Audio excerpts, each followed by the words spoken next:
Welcome back to my channel.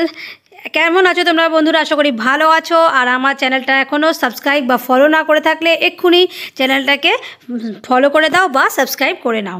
আর অবশ্যই video ভালো লাগলে লাইক শেয়ার কমেন্ট করতে ভুলো না। তো দেখতেই পাচ্ছ আজকে মশলা বানাবো, আর সেটা হচ্ছে দুটো রকমের মশলা, যেটা বাড়িতেই খুব ইজিলি তৈরি করে দেওয়া যায়। আর বাজার চলতি কেনা মশলার থেকে কিন্তু অনেক অনেক গুণ স্বাদের হবে এবং অনেক বেশি হেলদি। তো এটা দেখে বুঝতেই পারছো এটা কিন্তু গোলমরিচ। তো এই গোলমরিচ দিয়ে আমি একটা গোলমরিচের মশলা তৈরি করব। তো দেখতে পাচ্ছ প্রথমে কিন্তু এটাকে ভালো করে পরিষ্কার করে পাথর কণা সেগুলো বেছে বুঝে আমি একটু শুকনো খোলায় ভেজে নিয়েছি। তো হালকা করে কম আছে একদম ভালো করে হালকা করে একটু ফ্রাই করে নিতে হয়, মানে কিন্তু বেশি ভাজা নয়, হালকা হালকা করে ওপরগুলো গরম হয়ে গেলেই সেটাকে একটু ঠান্ডা করতে হবে। ঠান্ডা করার পরে এরকম একটা মিক্সি জারে কিন্তু সবগুলো দিয়ে দিতে হবে। গরম অবস্থাতে কিন্তু কোনো রকমই দেবে না, তাতে কিন্তু মানে মেশিনটাও গরম হয়ে থাকবে এবং সেটা ক্ষতিকর। তো একটুখানি হালকা খোলায় ভেজে নেওয়ার পর একটু ঠান্ডা করে তারপর দিয়ে দিলাম মিক্সিতে। তো মিক্সিতে যতক্ষণ না একদম মিহি একটা গুঁড়ো তৈরি হচ্ছে ততক্ষণ কিন্তু এইরকমভাবে 5 বার 6 বার করে কিন্তু গ্রাইন্ডারে চালাতে হবে। তো মধ্যে মধ্যে একটু ঢাকা খুলে খুলে চামচ দিয়ে নাড়িয়ে চাড়িয়ে একটু দেখে নিতে হবে যে কতটা পাউডার হয়েছে। যতটা পাউডার দরকার ততটুকু করতেই হবে। তো আমি একদম মিহি পাউডার করেছি, যেরকম একদম দোকান থেকে কিনতে পাওয়া যায়। তো সেইগুলো এরকমভাবে বাড়িতেই দেখো কত সুন্দরভাবে করে ফেললাম। আর এতে কিন্তু ঝালের পরিমাণটাও দুর্দান্ত হয়।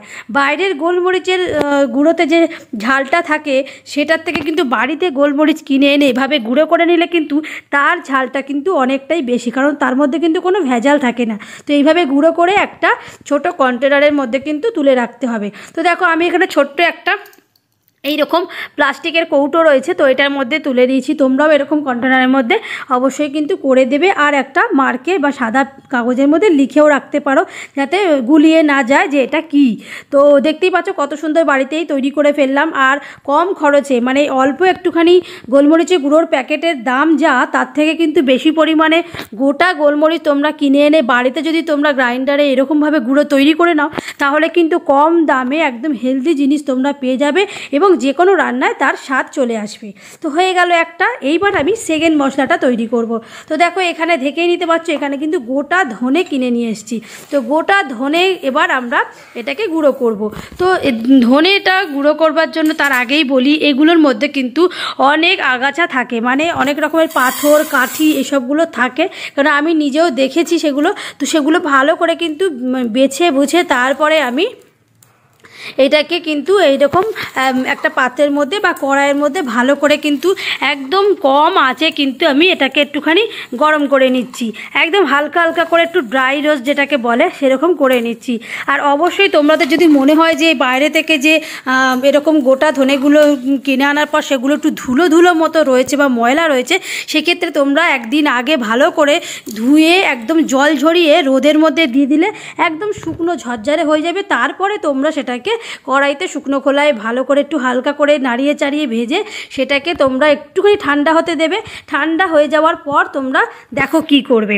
তো দেখে নাও এখানে আবারও আমি গ্রাইন্ডার নিয়ে নিয়েছি, যেটাতে আমি একটু আগে গোলমরিচের গুঁড়ো করেছিলাম। তো সেইটার মধ্যে আবারও দিয়ে দিচ্ছি দেখো ধনের এই যে পুরো গোটা ধনেটা। তো এখানে এখন দিয়ে দেওয়ার পর দেখতেই পাচ্ছ কত সুন্দর লাগছে আর অনেকটা পরিমাণই হবে। তো তোমরা যখনই এইটা করবে না একদম বেশি পরিমাণেই করে রাখবে, মানে 1 মাসের মতো তোমাদের যা মশলা লাগে সেটা তোমরা করে নেবে। তাহলে কি বারবার আর তোমাদের একটু একটু করে করতে অসুবিধা হয়। আর বড় গ্রাইন্ডারের মধ্যে অল্প একটু ধনেই বলো বা গোলমরিচই বলো, যাই কিছু তোমরা গুঁড়ো করবে সেটা কিন্তু ভালো গুঁড়ো হয় না, একটু বেশি পরিমাণে নিলে ভালো হয়, তাহলে ঘুরতেও সুবিধা হয়। তো দেখতে পাচ্ছ এটাও কিন্তু যথারীতি একদম মিহি পেস্ট করে নিয়েছি। তো গুঁড়ো দোকানে যেরকম কিনতে পাওয়া যায় জিরে গুঁড়ো ধনে গুঁড়ো সেই রকম দেখতে পাচ্ছ একদম মিহি, মানে হাতে দিলে একদম পাউডার হয়ে যাবে যাকে। তা আমি একটু দেখিয়েও দিচ্ছি দেখো কত সুন্দর গুঁড়ো। তো এর যে স্বাদ বা ঝাঁঝ বা গন্ধ যেটাই বলো এইটার মতো কিন্তু দোকানেরগুলো কখনোই আসবে না, কারণ দোকানেরগুলো কিন্তু ভেজাল থাকে।